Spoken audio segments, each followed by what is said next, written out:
السلام علیکم ناظرین، آج کی خبروں کے ساتھ میں ہوں ثنا۔ تو جی ناظرین، آج ہم بات کریں گے 1940 سے 2024 تک پاکستان کے حالات و واقعات کے بارے میں۔ قرارداد پاکستان کو منظور ہوئے 84 برس بیت چکے ہیں۔ آئیے اس موقع پر 1940 سے 2024 تک پاکستان میں رونما ہونے والے اہم تاریخی واقعات کی تصویری جھلک آپ کو پیش کرتے ہیں۔ قرارداد پاکستان کو منظور ہوئے 84 برس بیت چکے ہیں۔ اس دوران ہمارے ملک کے سیاسی و معاشی حالات نے کئی اقسام کے اتار چڑھاؤ کا سامنا کیا ہے۔ کبھی ہمارے ملک کو آمریت کے سایوں نے اپنے گھیرے میں لیے رکھا تو کبھی جمہوریت کو پھیلنے پھولنے کا بھرپور موقع ملا۔ آئیے 1940 سے 2024 تک پاکستان میں رونما ہونے والے اہم تاریخی واقعات کی تصویری جھلک آپ کے سامنے پیش کرتے ہیں۔ آل انڈیا مسلم لیگ کے سربراہ قائد اعظم محمد علی جناح 23 مارچ 1940 کو لاہور میں پارٹی کارکنان سے خطاب کر رہے ہیں۔ اس اجلاس میں AIML نے برطانوی ہندوستان میں مسلم اکثریتی علاقوں کو علیحدہ خود مختار ریاستیں بنانے کے قرارداد منظور کی تھی۔ 1947 میں محمد علی جناح پاکستان کے پہلے گورنر جنرل بن گئے۔ یہاں انہیں پاکستان کی دستور ساز اسمبلی سے پہلے خطاب کرتے ہوئے دیکھا جا سکتا ہے۔ اگست 1947 سے ستمبر 1948 تک پاکستان اور ہندوستان کے ایک ہی کرنسی نوٹس تھے، کیونکہ پاکستان اب بھی تاج برطانیہ کے ماتحت دولت مشترکہ میں شامل تھا، اس لیے ہمارے نوٹوں پر جارج ششم کی تصویر موجود تھی۔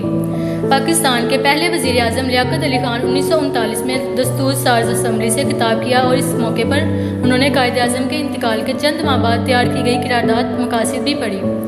پاکستان ریلویز کا 1949 میں شائع ہونے والا پوسٹر اس وقت حکومت پاکستان لوگوں کو یہ احساس دلاتی تھی کہ ریاست پاکستان کے پاس وسائل موجود ہیں۔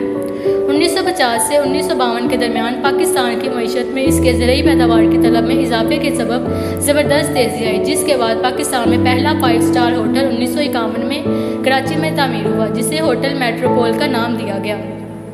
23 مارچ 1956 کو پاکستان کا پہلا آئین نافذ ہوا، جس کے تحت ملک کو اسلامی جمہوریہ قرار دیا گیا۔ اس وقت کے گورنر جنرل اسکندر مرزا نے 2 مارچ مسودے پر دستخط کیے تھے۔ 23 مارچ 1956 میں کراچی میں ہونے والی پہلی یوم پاکستان کی پریڈ اسکندر مرزا کو ہٹانے کے بعد ایوب خان 1949 میں صدر اور فیلڈ مارشل بن گئے۔ انہوں نے پاکستان کو جناح کے ویژن کے مطابق چلانے کا عہد کیا۔ ان کے نزدیک یہ ویژن صنعتی ترقی، پاکستان کے سیاسی حقائق سے قریب تر سیاسی نظام جس پر فوج کی نظر رہے، مسلم ماڈرن عزم تعلیم کا فروغ اور آزاد معیشت پر مبنی تھی۔ ایوب دور کی ابتدائی 6 سالوں میں معاشی شرح نمو 6% اور پیداوار شرح نمو 8.51% ہو گئی۔ اس وقت یہ پیداواری شرح سب سے زیادہ تھی۔ جدید ٹیکنالوجی، بہتر پیش اور خاص سے زرعی شعبے میں سبز انقلاب آ گیا۔ 1963 میں شائع ہونے والا ڈاک ٹکٹ، جس میں ایوب خان کے ماشاء اللہ کو معاشی انقلاب قرار دیا گیا۔ 1960 کی دہائی کے اوائل میں لاہور میں اس جگہ مینار پاکستان تعمیر کیا جا رہا ہے، جہاں 1940 میں قرارداد پاکستان منظور کی گئی تھی۔ 1966 میں PIA کی ایک فلائٹ میں چیمپئن پیش کی جا رہی ہے۔ 1955 میں قائم ہونے والی یہ ایئر لائن 1960 کی دہائی کے وسط تک دنیا کی صف اول کے ایئر لائنز میں شمار ہونے لگی۔ اسے یہ مقام 1980 کی دہائی کے اوائل تک حاصل رہا۔ 1965 کی پاک بھارت جنگ ہوئی۔ اس جنگ میں ایئر کموڈور MM عالم نے 1 منٹ میں بھارتی فضائیہ کے 5 طیاروں کو تباہ کرنے کا شاندار کارنامہ سر انجام دیا۔ 1967 میں لاہور کے تاریخی بادشاہی مسجد کے داخلی دروازے کی تزئین و آرائش کی جا رہی ہے۔ 1967 میں ملک کا نیا دارالحکومت وجود میں آیا۔ شروعات میں اسے جناح کوٹ کہا جانا تھا، مگر پھر حکومت نے اسے اسلام آباد نام دیا۔ 1965 کی جنگ نے معیشت پر منفی اثرات مرتب کیے۔ 1960 کی دہائی کے اواخر میں ایوب حکومت کے خلاف ملک بھر میں پرتشدد تحریک شروع ہو گئی۔ دائیں بازو کی جماعتیں ایوب کی سیکولر حکومت کا خاتمہ، جبکہ بائیں بازو کی جماعتیں ایک سوشلسٹ حکومت کا قیام چاہتی تھیں۔ مارچ 1969 میں ایوب خان نے استعفیٰ دے دیا اور اقتدار جنرل یحییٰ خان کے حوالے کر دیا۔ جنرل یحییٰ خان نے پاکستان کو ایک پارلیمانی جمہوریت بنانے کا اعلان کیا۔ انہوں نے 1962 کے آئین کو معطل کرتے ہوئے اپوزیشن کی جماعتوں سے نئے آئین پر کام شروع کرنے کے لیے کہا۔ اس کے لیے انہوں نے بالغ حق رائے دہی کی بنیاد پر پہلے انتخابات منعقد کروانے کا اعلان کیا۔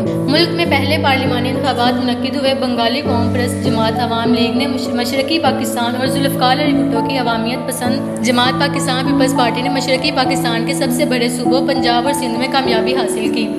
سکوت ڈھاکہ ہوا عام انتخابات کے نتائج پر شروع ہونے والے فسادات کے نتیجے میں 16 دسمبر 1971 کو مشرقی پاکستان علیحدہ ہو گیا۔ یہ پاکستانی تاریخ کا انتہائی المناک باب ہے۔ قوم سے اپنے پہلے کتاب میں وزیر اعظم ذوالفقار علی بھٹو نے بکھرے ہوئے ٹکڑے جمع کرنے اور ترقی پسند نیا پاکستان تعمیر کرنے کا عہد کیا۔ حکومت اور اپوزیشن جماعتوں کی مشترکہ مشاورت سے طے ہونے والا پہلا متفقہ آئین پاکستان کا مسودہ نافذ العمل ہوا۔ 1973 کا آئین آج بھی پاکستان میں نافذ ہے۔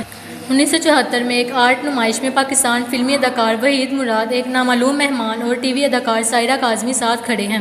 ذوالفقار علی بھٹو حکومت کے دوران پاکستانی فلمی صنعت اور ٹی وی اپنے سنہرے دور میں داخل ہوئے تھے۔ 1974 میں احمدیہ معاملہ ایک بار پھر منظر عام پر آیا۔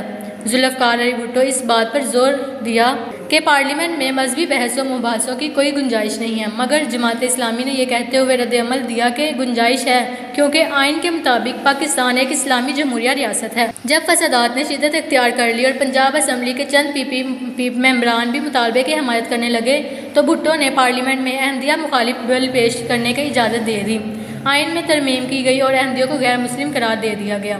ذوالفقار علی بھٹو نے سوویت یونین اور امریکہ کے غلبے کو چیلنج کرنے کے لیے ایک تیسرا بلاک بنانے کا ارادہ کیا۔ یہ بلاک مسلم ممالک کے درمیان اتحاد سے قائم کرنا تھا۔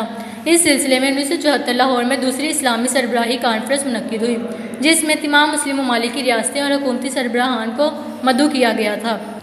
1975 میں سیاح راولپنڈی میں ایک ہوٹل کے باہر تانگے کی سواری کر رہے ہیں۔ 1970 کی دہائی میں پاکستان میں شعبہ سیاحت نے بڑی تیزی سے ترقی کی۔ حکومت نے سیاحت کو فروغ دینے کے لیے زبردست اقدامات کیے۔ 1976 میں PIA کے طیارے کراچی ایئرپورٹ پر کھڑے ہیں۔ 1970 کی دہائی میں کراچی ایئرپورٹ سب سے مصروف ترین ایئرپورٹ میں سے ایک بن چکا تھا اور اسی طرح اسے درہ ایشیا کا خطاب بھی دیا گیا۔ 1970 میں عام انتخابات کا انعقاد ہوا، جس میں پیپلز پارٹی نے 2/3 اکثریت سے انتخابات جیتے، لیکن اپوزیشن